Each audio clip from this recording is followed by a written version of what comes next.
Question था 1 2 1 2 3 2 1 2 3 4 3 1, फिर उसके बाद 2 3 4 5 4 3 2 1 और 2 3 4 5। तो यहाँ पर मुझे क्या करना चाहिए, सबसे पहले दो अलग अलग सीक्वेंस यहाँ पर क्या होते होंगे, प्रिंट होते हैं। तो मैं इसको ये जो पूरा क्वेश्चन है इसको मुझे दो पार्ट्स में क्या कर देना है, डिवाइड कर देना चाहिए। तो मैं यहाँ पे दो पार्ट्स में इसको डिवाइड कर देता हूँ। ये इसका फर्स्ट हाफ हो जाएगा और ये पूरा इसका फर्स्ट हाफ हो जाएगा।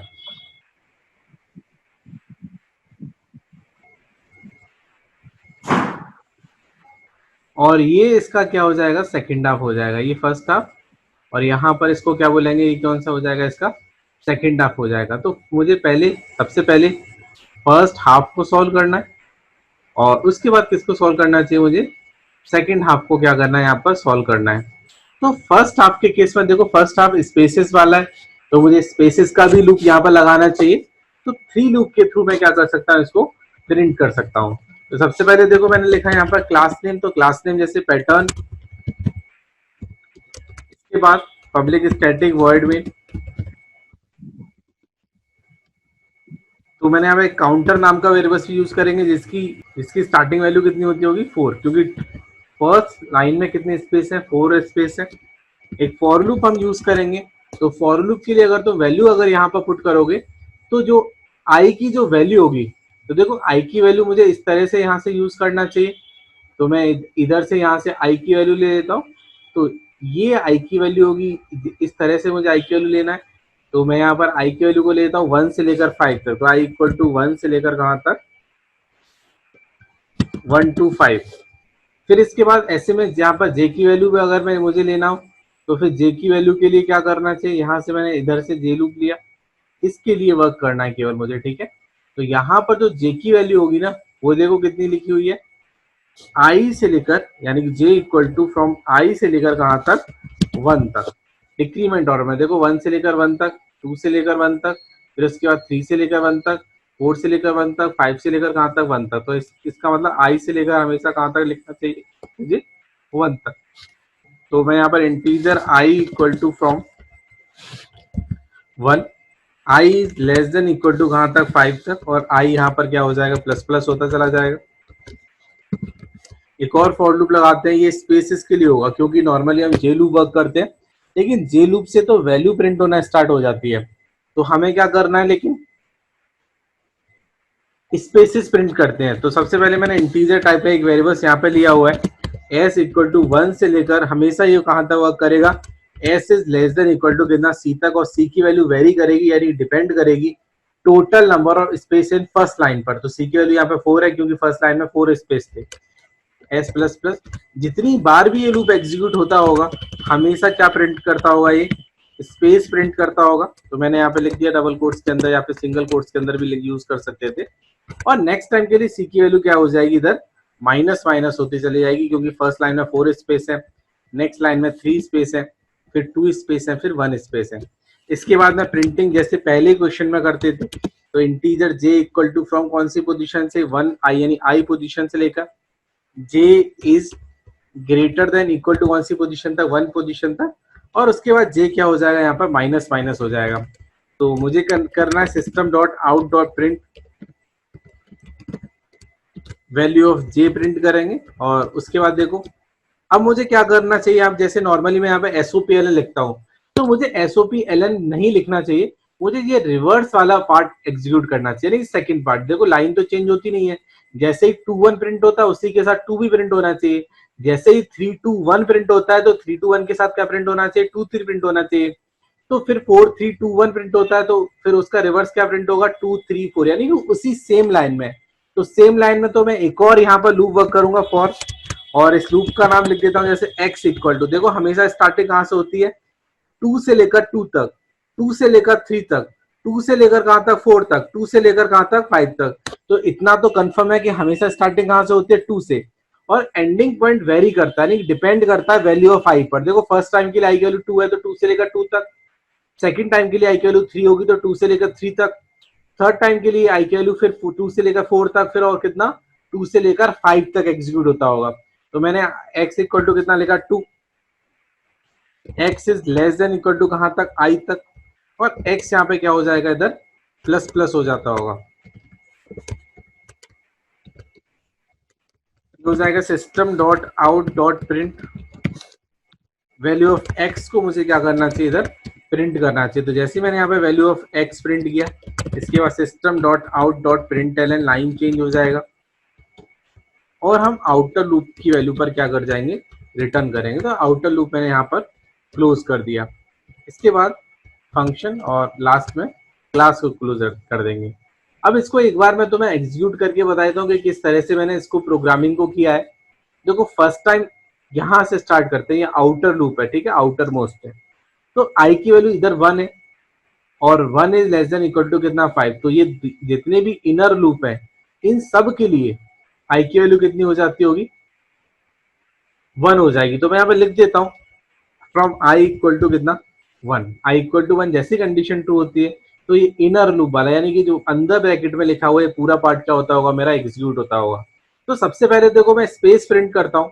तो सी की वैल्यू देखो फर्स्ट टाइम 4 है, तो 1 से लेकर कहां तक, 4 तक, कितने number of times, 4 number of times क्या प्रिंट करेंगे हम, स्पेस प्रिंट करेंगे। फर्स्ट टाइम देखो एस की वैल्यू 1 है, 1 is less than equal to 4, condition true है तो एक स्पेस।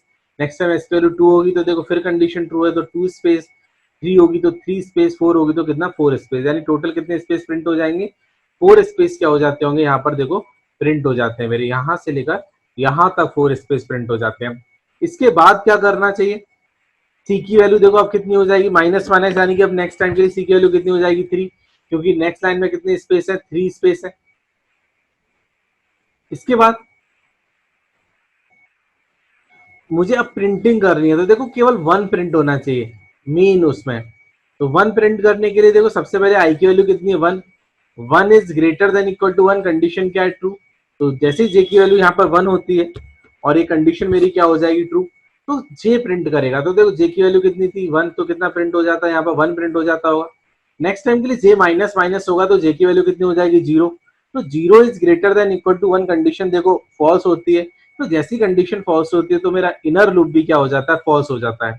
अब हम जाते हैं रिवर्स पे। देखो रिवर्स पे कुछ भी प्रिंट नहीं होता है, इसका मतलब मेरी फर्स्ट कंडीशन ही वहां पे फॉल्स होनी चाहिए। तो इधर आते हैं, यानी कि रिवर्स प्रिंट करने के लिए मैंने एक और लॉजिक लगाया हुआ है, वो भी सेम लाइन में। तो देखो कहां से प्रिंट होता है वो, 2 से लेकर, 2 is less than equal to i, i की वैल्यू 1 थी तो कंडीशन यहाँ पर क्या हो जाती है, फॉल्स हो जाती है। तो जैसे यहाँ पर कंडीशन फॉल्स होती है तो इसका मतलब रिवर्स में कुछ भी प्रिंट नहीं हुआ होगा। और फिर उसके बाद एसओपीएलएन यानी कि लाइन चेंज हो जाएगा, कंट्रोल कहां पर आ जाएगा, नेक्स्ट लाइन पर रिटर्न करेंगे, आई यहाँ पर प्लस प्लस हो जाएगा, आई की वैल्यू हो जाएगी 2। तो पूरे इनर लूप के लिए यहाँ पर आई की वैल्यू कितनी होगी, 2 होगी। तो सबसे पहले देखो ये एस इक्वल टू 1, 1 से लेकर कहां तक, 3 तक, क्योंकि सी की वैल्यू 3 थी तो कितने number of time, 3 number of time. तो सबसे पहले तो यहाँ पर 3 स्पेस क्या हो जाएंगे, प्रिंट हो जाते हैं। इसके बाद अब सी की वैल्यू यहाँ पर माइनस माइनस हो जाएगी, नेक्स्ट टाइम के लिए सी की वैल्यू 2 होगी क्योंकि नेक्स्ट लाइन में कितने स्पेस है, 2 स्पेस होते होंगे। फिर मैं देखो आई की वैल्यू फिर यहां से स्टार्ट करेंगे तो एक्स इक्वल टू कहां से, देखो 2 से लेकर x is less than equal to, i की वैल्यू भी 2 थी तो 2 से लेकर 2 तक कंडीशन क्या होती है मेरी, ट्रू होती है। तो कंडीशन जैसे ट्रू होती है तो देखो कितना प्रिंट हुआ, 2 प्रिंट हुआ। नेक्स्ट टाइम के लिए एक्स की वैल्यू 3 होगी तो 3 is less than equal to condition क्या होती है, फॉल्स। तो जैसी कंडीशन फॉल्स होती है तो एसओपीएलएन यानी हम लाइन चेंज करेंगे। तो देखो जे लूप से मेरा 2 1 प्रिंट हुआ और रिवर्स वाली लूप से यानी एक्स लूप से कितना प्रिंट हुआ, इधर केवल 2 प्रिंट होता है। नेक्स्ट टाइम आई की वैल्यू इधर 3 होगी तो ये वर्क करेगा 1 से लेकर कहां तक, सी तक। सी की वैल्यू देखो लास्ट अपडेट वैल्यू 2 थी तो 1 से लेकर कहां तक, 2 तक, कितने number of times, 2 number of times. और नेक्स्ट टाइम के लिए सी की वैल्यू कितनी हो जाएगी, 1। तो 2 स्पेस प्रिंट हो जाते हैं मेरे एस लूप के थ्रू। अब मुझे वैल्यू प्रिंट करनी है तो देखो कहां से, जे इक्वल टू आई। तो देखो आई का मतलब 3, तो सबसे पहले जे की वैल्यू देखो यहाँ पर कितनी है, 3। तो कंडीशन ट्रू है, 3 is greater than equal to 1, तो पहला टर्म यहाँ पर 3 प्रिंट होता है। नेक्स्ट टाइम देखो जे की वैल्यू कितनी होगी, इधर 2 होती होगी तो देखो 2 is greater than equal to 1, तो 2 प्रिंट होता है। नेक्स्ट टाइम के लिए जे की वैल्यू कितनी होगी, 1। तो देखो 1 is greater than equal to 1 तो 1 प्रिंट होता है। नेक्स्ट टाइम के लिए देखो जे की वैल्यू यहाँ पर कितनी हो जाएगी, 0 हो जाएगी और ये लूप क्या हो जाएगा, फॉल्स हो जाएगा। जो जैसे ही ये लूप फॉल्स होता है तो ऑलरेडी मेरा 3 2 1 प्रिंट हो चुका है। अब मुझे उसी लाइन में क्या प्रिंट करना चाहिए, 2 और 3 प्रिंट करना चाहिए। जिसके लिए मैंने एक एक्स लूप ले रखा है। तो देखो इसकी स्टार्टिंग मैंने कहां से लिखी, 2 से। तो 2 is less than equal to कितना, 3 कंडीशन ट्रू है, तो यानी कि ये 2 प्रिंट होता होगा, रिवर्स वाला 2 प्रिंट होता होगा। नेक्स्ट टाइम के लिए एक्स की वैल्यू 3 होगी और 3 is less than equal to कितना, 3। कंडीशन यहाँ पे ट्रू होती है, तो देखो 3 भी प्रिंट होता है यहाँ पर।